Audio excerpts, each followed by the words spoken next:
What's up guys, Romsicle here, back with another review of the show where we find out whether or not you should buy something to increase your camera setup or not. And today we're taking a look at this right here. This is the Comica cardioid condenser microphone. It's a budget shotgun microphone that works for your DSLR and your smartphone, so you're getting a 2-in-1 deal here, and that is awesome. It's only $40 on Amazon right now, so you can check it out in the links down below. So in this video, we're going to be unboxing this microphone, going over its physical features and internal specs, and then we're going to be doing a super in-depth sound quality comparison test between the Blue Yeti microphone, the iPhone 6s Plus, the Samsung Galaxy S9 Plus, and the T5i DSLR camera to see how those stock microphones are in comparison to having this Comica shotgun mic paired into those same devices. Let's get right into it. So on the box, you get to see some of the features that this microphone has. And here are the actual specs of the mic. I also compared this microphone to the Rode VideoMic Go because it's so similar, and you can see that the Comica mic actually beats the Rode in terms of frequency range and signal to noise ratio. It's also a little lighter and shorter in terms of size. And inside the box, all you get is the mic and some paperwork. And this is the Comica mic in all of its glory. It's a very visually appealing microphone with these strong edges on this matte black anti-vibration frame, and attached to it is the sturdy hot shoe mount with surprisingly smooth threads on it. On the backside, we have the mode selector between camera and smartphone with a nice sturdy switch with a satisfying click whenever you change it. Here we also have the non-removable coiled cable. It's the perfect length where it's both tangle-free and is able to reach the microphone ports of all your devices. This shotgun mic has a quality wind filter that is also removable, and with the wind filter, that means recording in outdoor environments definitely won't be a problem. The Comica logo is also tastefully marked on the wind filter like on most Rode microphones, and we also have the logo on the top of the frame as well. For the frame, the mode selector section is made of plastic, while the rest is made of a lightweight rubber compound, allowing it to soften any kind of vibrations so that the mic doesn't get disturbed when recording. Like I said before, you can use the shotgun mic with both your DSLR and your smartphone, but you might be wondering to yourself, do the modes on the back really matter? And the answer is yes. If you're going to be using a DSLR with this microphone, you want to make sure that it's on the camera side, because if it's not on the camera side, it's not going to pick up any audio whatsoever, and that is a filmmaker's worst nightmare. And if you're using a smartphone with this microphone, you want to make sure that it's on the smartphone side before you plug it in. For Android users specifically, you'll know when you're using this microphone properly because if you plug it in and then you click record video on your smartphones, there's going to be a little message that says that it's recording audio through an external microphone. So that's when you know you're actually using this microphone to record audio and not the stock microphone of your smartphone.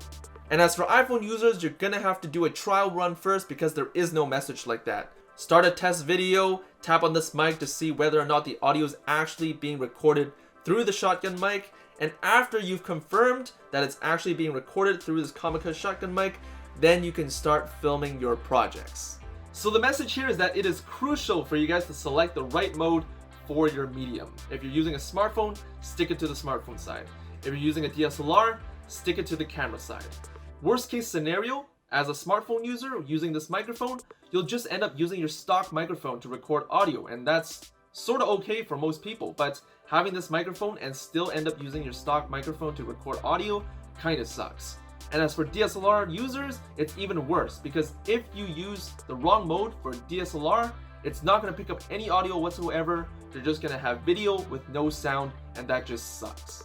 Now at this point in time, you might be asking yourself, how am I supposed to mount this microphone, which obviously has a hot shoe, onto my smartphone? Because clearly a smartphone doesn't have any kind of mounts on it. For DSLR users, that's no problem because they already have a cold shoe, hot shoe mount that's already built in, and they just solve it just like that because it's already built in. As for smartphone users, I get you. So there are two alternatives for you to choose from. Your first option is to get something that's called a smartphone rig. I did a review on this a few months ago, so you can check it out over here. Essentially, it's an accessory that has a lot of tripod mounts here, here, and here, and it also has two cold shoe mounts for you to put anything that has a hot shoe on it and stick it directly onto it and easily slide it in, plug into your phone, and you're good to go. And you can use it with one hand, you can use it with two hands. It is super flexible. So this is option one for you. Your second option is to get yourself a hot shoe smartphone mount. It's a bracket that you can mount onto tripods. And this bracket is also extendable because it has springs on it, so it can fit any phone size. So on the bottom, you can mount to your tripod, and on the top, there's a cold shoe, hot shoe mount, so you can stick on anything with these kinds of mounts onto it, and it's just perfect. The best thing is that it is super small, so it is compact, doesn't take a lot of space, and it's pretty much a miniaturized smartphone rig, and I would definitely recommend that one. I'll put all those links in the description down below if you are interested, because it really is a great tool. Now that we have all the nitty-gritty information out of the way, we can now finally start the sound quality comparison test.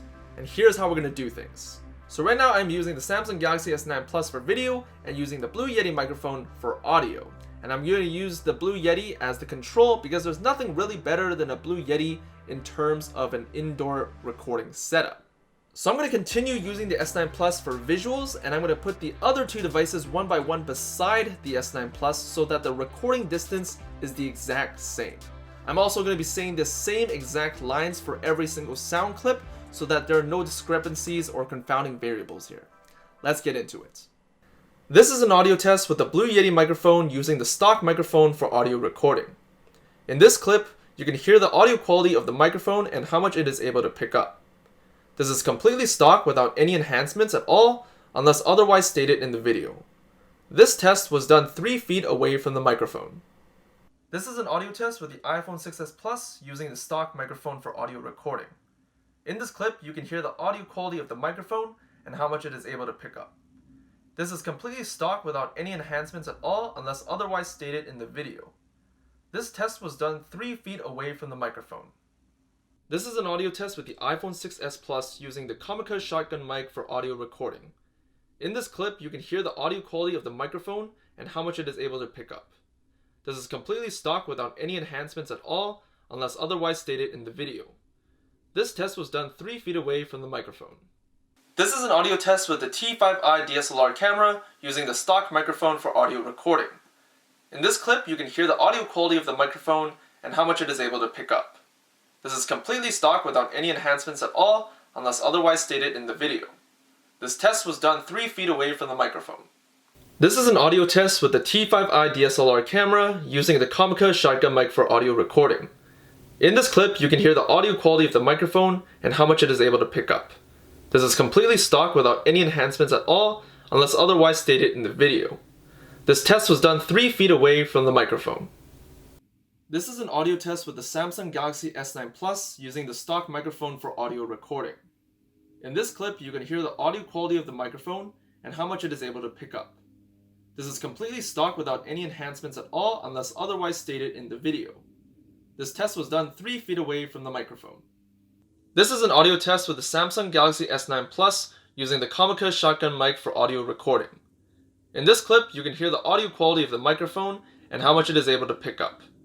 This is completely stock without any enhancements at all, unless otherwise stated in the video. This test was done 3 feet away from the microphone. So I was kind of wondering how this mic would perform outside, so here I am outside filming with the Comica shotgun mic. I am also 3 feet away from the microphone. As you can hear, there's a lot of dripping of rain and stuff like that. You can hear the environment, but you can also hear my voice pretty clearly. So if you're someone who might be using this microphone outside, this is what you would get from the microphone, and it sounds pretty good, to be honest. And this would be the sound if I weren't using the Comica shotgun microphone.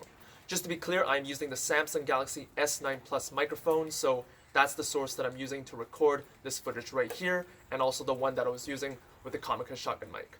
You can hear the audio quality of the microphone and how much it is able to pick up. You can hear the audio quality of the microphone and how much it is able to pick up. You can hear the audio quality of the microphone and how much it is able to pick up. You can hear the audio quality of the microphone and how much it is able to pick up. You can hear the audio quality of the microphone and how much it is able to pick up. You can hear the audio quality of the microphone and how much it is able to pick up.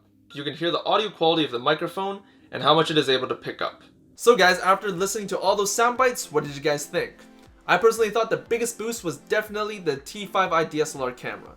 DSLRs have never had good stock microphones, which is why whenever you see someone use a DSLR, they always have a shotgun mic because they need that audio quality that can't be given to them through a stock microphone on the DSLRs. The second most improvement was definitely the S9 Plus. there was much more volume, and the lower frequencies were definitely boosted to make the vocals a lot deeper and a lot clearer.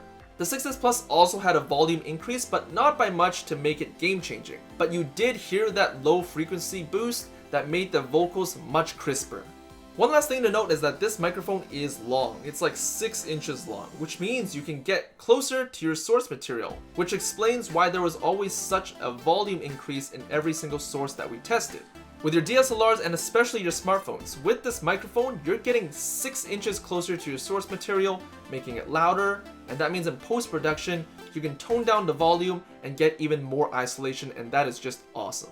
In terms of being a potential Rode mic killer, it's definitely possible. The cheapest Rode microphone is $55, and that is the Micro, which is a tiny microphone. But this one is more similar to the Video Mic Go, which is around $60, and it's around the same size. Although this one doesn't have a removable cable, it's still awesome that this is only $40 and that is $60. I would definitely pick this over that one purely because the performance is there. You can hear the difference and it is really awesome. And as for being better than the Blue Yeti microphone, you guys can figure that out yourselves. Thanks for watching this full review of the Comica shotgun microphone, guys. It really is an awesome product for $40. I mean, you guys heard the sound bites, right? The audio quality for the T5i was like boosted by like 300%. It was amazing. And as for the S9 Plus, the microphone is already good, but with this one, it boosted it to be even better, and that is awesome. Like this video if you liked it, subscribe to the channel if it gave you all the information that you needed, and press that bell to see notifications of when I post a new review up. Thanks for watching once again, and I'll see you guys in the next video. Peace.